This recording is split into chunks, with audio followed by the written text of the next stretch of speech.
Thank you very much for having me on your show. आपने शुरू किया कि पहले पहले सुभाष गांधी जी के प्रशंसकों में माने जाते थे। ये नैरेटिव जो है एक्चुअली ये थोड़ा स्क्यूड और डिस्टॉर्टेड नैरेटिव है और ये डेलिबरेटली बनाया गया था। इस नैरेटिव को बहुत सालों से कल्टीवेट किया गया है ये दिखाने के लिए कि गांधी जी को सुभाष मतलब द सेकंड फादर फिगर ऐसे मानते थे और जवाहरलाल नेहरू उनके बहुत करीबी दोस्त होते थे। ये एक जो ट्विस्टेड नैरेटिव ये बहुत डेलिबरेटली कल्टीवेट किया गया है, पर हकीकत कुछ और ही है। अब शुरू करते हैं मतलब सुभाष और गांधी के अगर दो पर्सनालिटी को देखते हैं, इतना फर्क है दोनों में। सिर्फ फिजिकली नहीं, मेंटली भी। मेंटल मेकअप, फिजिकल तो छोड़ दीजिए, मेंटल मेकअप जो था दोनों का इतना डिफरेंट था कि दोनों में तालमेल रखना बहुत मुश्किल था। पर ये बात सच है कि पर्सनली, इंडिविजुअली अगर इक्वेशन देखेंगे, रिलेशन देखेंगे, तो obviously Gandhi ji was closer to Subhash's father's age and he always had great respect for that person as an individual. उसमें कोई शक नहीं है। बट आइडियोलॉजिकली हो, ग्लोबल आउटलुक के बात करें, नेशनल आउटलुक की बात करें, फ्रीडम मूवमेंट की आउटलुक की बात करें, there was no common ground, very little common ground actually. तो ये शुरू हुआ था। इंटरेस्टिंग ये है कि सुभाष और गांधी का जो पहली मुलाकात जब हुआ वो था, सुभाष आईसीएस से रिजाइन करके जब इंग्लैंड से वापस आए, वो बॉम्बे में लैंड किया जहाज से और लैंड करते ही सीधा पहुंचे मणि भवन जहां पे गांधी जी रह रहे थे उस वक्त। तो पहुंचे वो गांधी जी, तब अनडिस्प्यूटेड लीडर है इंडियन नेशनल मूवमेंट के, 1921 की बात कर रहा हूँ। Satyagraha is the new model of the freedom struggle. एक नया वेपन लेके आए हैं और उसमें पूरे देश भर में, दुनिया भर में उसका चर्चा हो रहा है। सुभाष इंग्लैंड में था, इंग्लैंड में थे, पर फिर भी वहां तो बात पहुंच ही रहे थे। वहां पे काफी जबरदस्त स्टूडेंट कम्युनिटी में चर्चा होते थे, डिबेट्स होते थे, डिस्कशंस होते थे। और क्योंकि सुभाष एक पॉलिटिकल फैमिली से भी आते थे, तो उनके चिट्ठियों में भी इन सब बातों की चर्चा होता था। सो Subhash reached Mani Bhavan, met Gandhi, and he asked 2-3 questions कि what is the future programme, आप कैसे हमारे देश को आजाद कराएंगे, अंग्रेजों से कैसे आप कॉन्टेस्ट करेंगे, कैसे कैसे कॉम्बैट करेंगे, और वो लोग अगर आपकी बात, आपकी मॉडल जो है वो अगर नहीं मानते हैं तो आप क्या करेंगे, what is the plan B.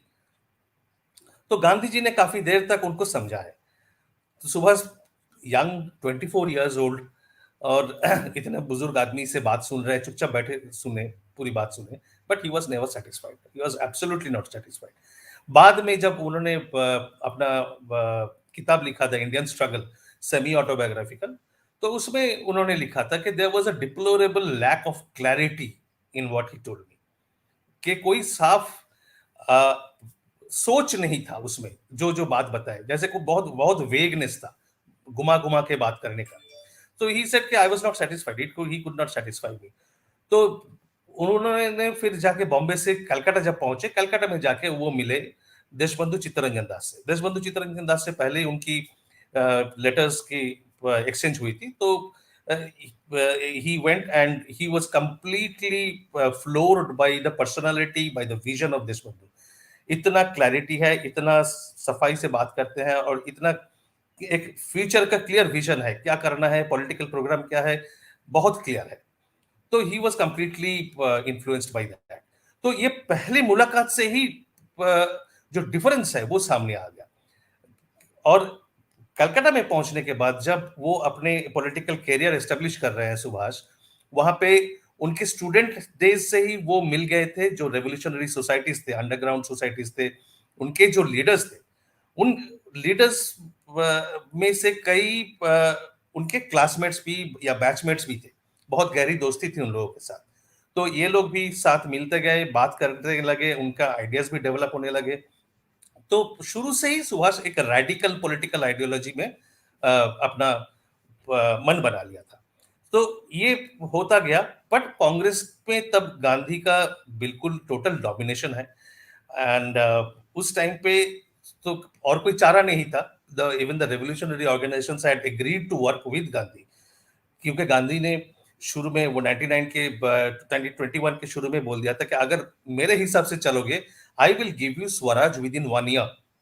तो 1 साल के अंदर अंदर स्वराज की जो बात उन्होंने कर दिया, तो the revolutionary societies also said okay for this 1 year we will work with you. तो ये तो हुआ नहीं.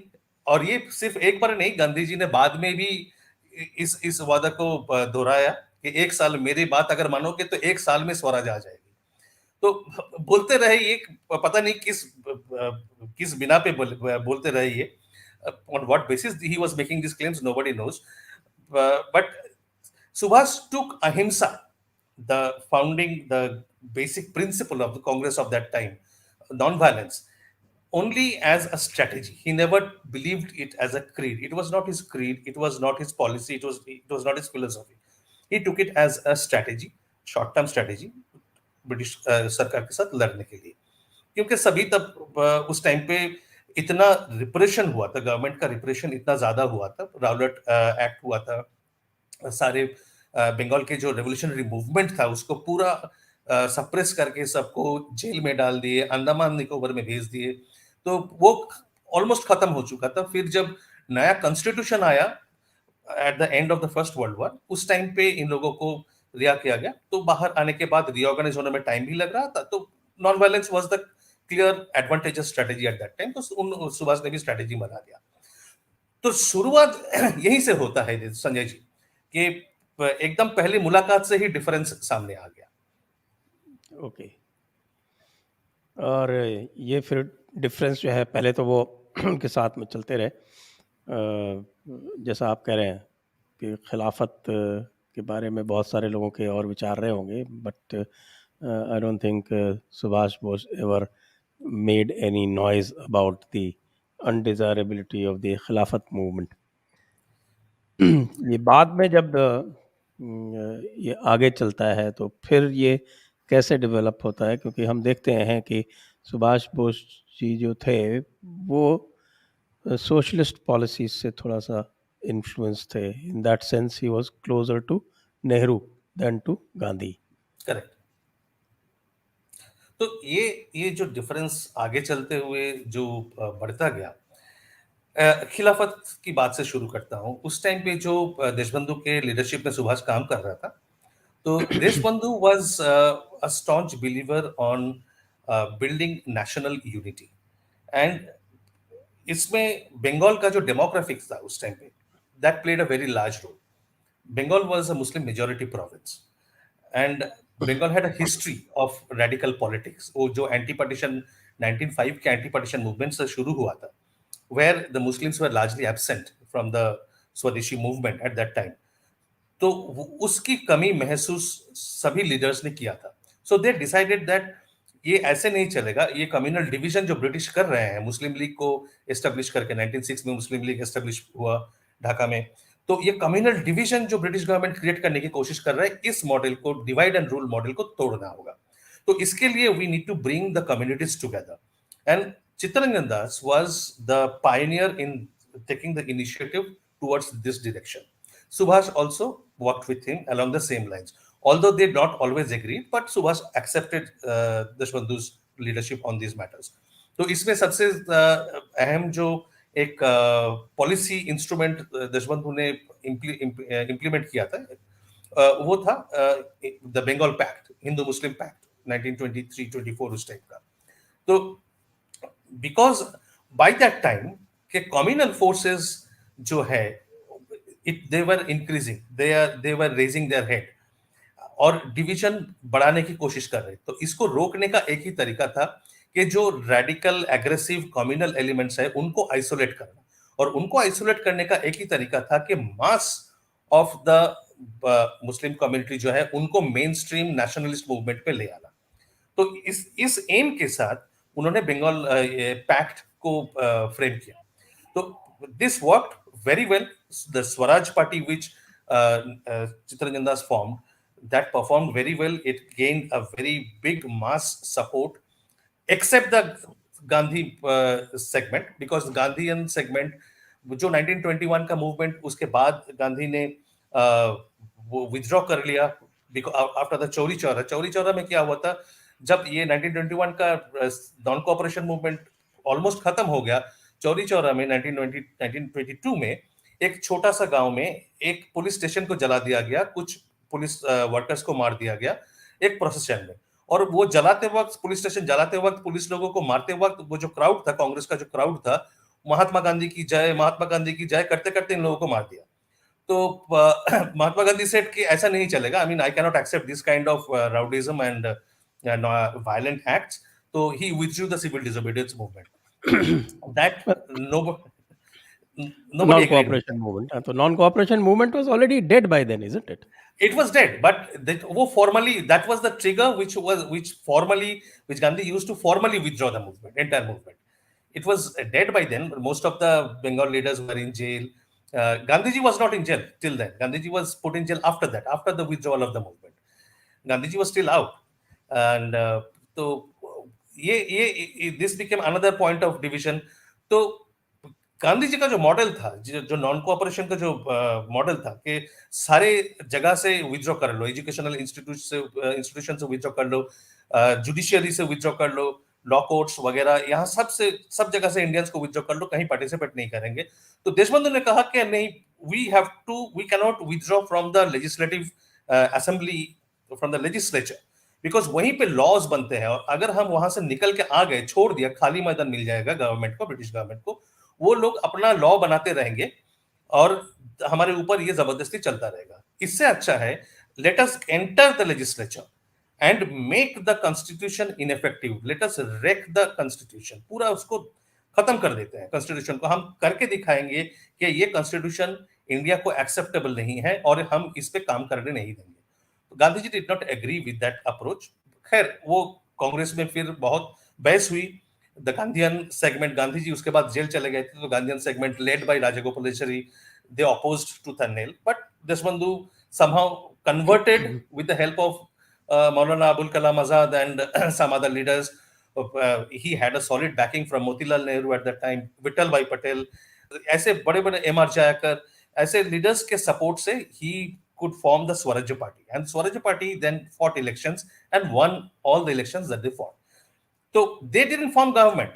They won the elections, entered the legislature, and stopped the working of the government, crippled the working of the government.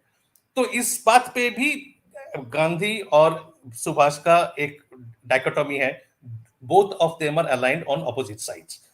तो इसके बाद जब 1924 में, Can I interrupt you for a minute? of course, yes, sure.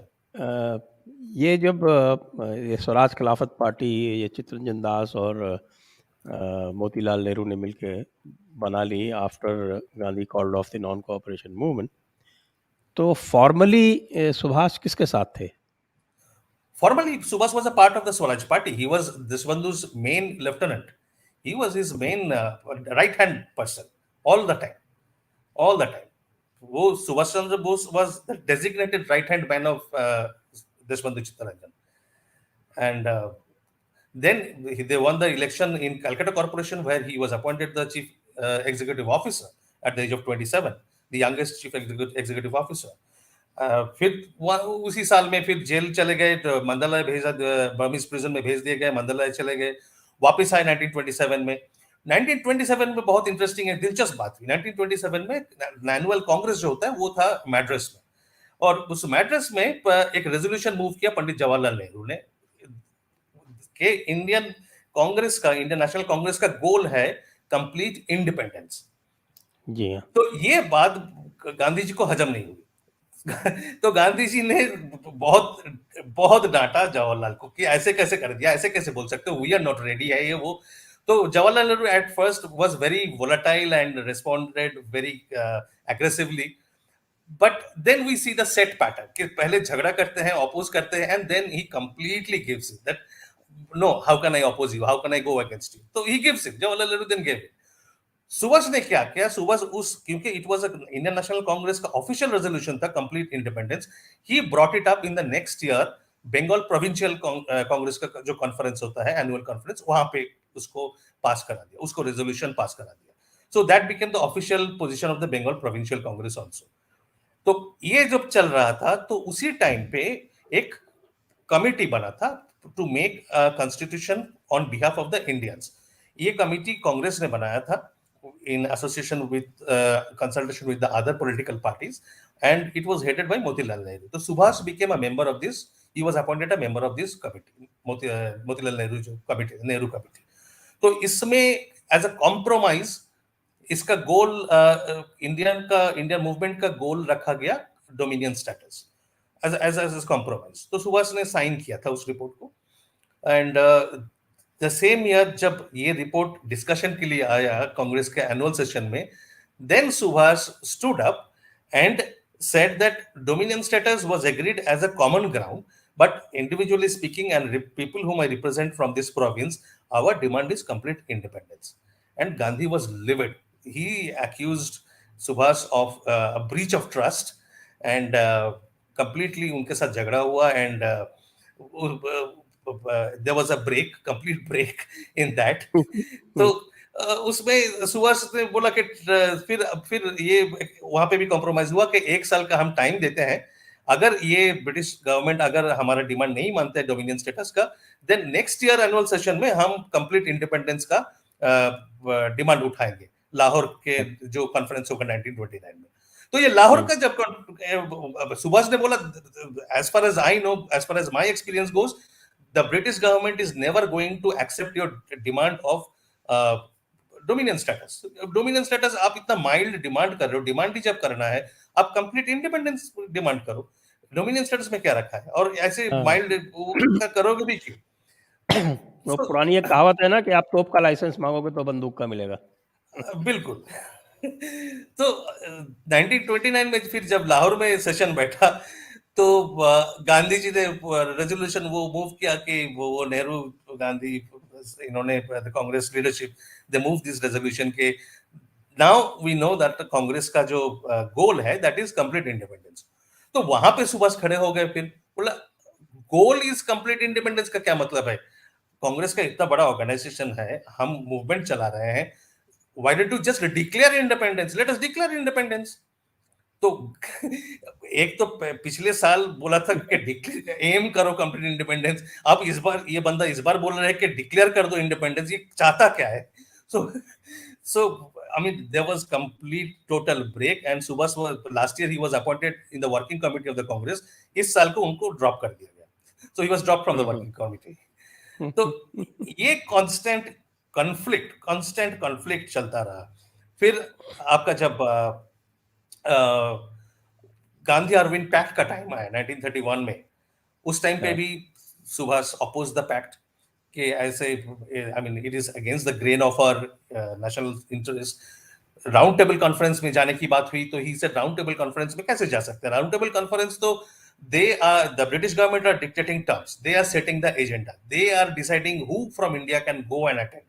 हमारा कोई हाथ नहीं है, so how can we just surrender to their terms and conditions? This is not a round table conference. Round table conference होता है among those parties who are equal, a meeting amongst equals, but we are not being treated as equals, so how can you just go and attend the round table conference?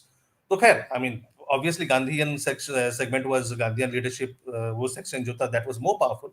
So they had their way through, and as usual वहां गए, खाली हाथ वापस आए। तो वहां पे भी और डीपन हुआ जो डिफरेंस था, एंड ये करते करते then the civil disobedience movement started and they were all arrested. तो उसके बाद सुभाष को तो एग्जाइल में भेज दिया गया।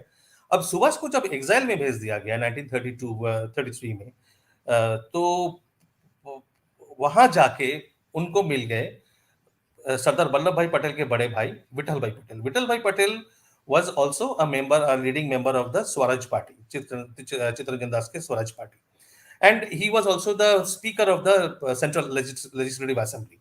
तो वो रिजाइन करके वो निकल गए थे, उनका हेल्थ भी काफी डिटीरियरेट हो गया था, तो he was touring the world, he had gone to the US, then he came to Europe for recuperating. तो वहां पे सुभाष ने उनका बहुत सेवा किया, बहुत he took care of Vitthal भाई Patel, and they talked a lot about politics.